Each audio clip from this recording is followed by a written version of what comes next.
بسم اللہ الرحمن الرحیم۔ 15 شعبان المعظم آنے والی ہے۔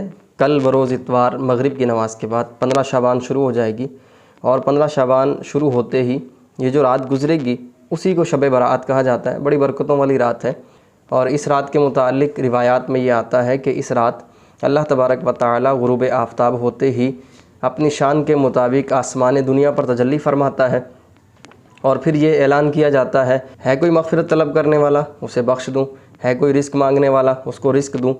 اب بندے کی مرضی ہے کہ جو کچھ چاہے مانگ لے، اور اسی رات میں ایک ایسا عمل بھی کیا جاتا ہے، اور جو شخص یہ عمل کر لیتا ہے تو وہ پورا سال جادو ٹونوں سے محفوظ ہو جاتا ہے۔ اور وہ عمل کیا ہے؟ مفتی احمد یار خان نعیمی رحمۃ اللہ تعالیٰ علیہ نے اسلامی زندگی کتاب لکھی ہے، اس میں یہ عمل لکھا ہے، اور بھی بہت سارے عمل انہوں نے بتائے ہیں، لیکن یہ خاص عمل جادو ٹونوں سے حفاظت کے لیے ہے۔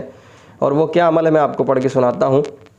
مفتی احمد یار خان نعیمی رحمۃ اللہ تعالیٰ لکھتے ہیں، اگر اس رات کو 7 پتے بیری کے پانی میں جوش دے کر غسل کرے تو انشاءاللہ العزیز تمام سال جادو کے اثر سے محفوظ رہے گا۔ اگر کوئی شخص یہ عمل کر لے گا جادو ٹونوں سے محفوظ ہو جائے گا۔ اللہ کی رحمت سے امید ہے، اور یہ رات آنے سے پہلے یہ پیغام دوسروں تک بھی پہنچائیں تاکہ اور بھی اس سے مستفید ہو سکیں۔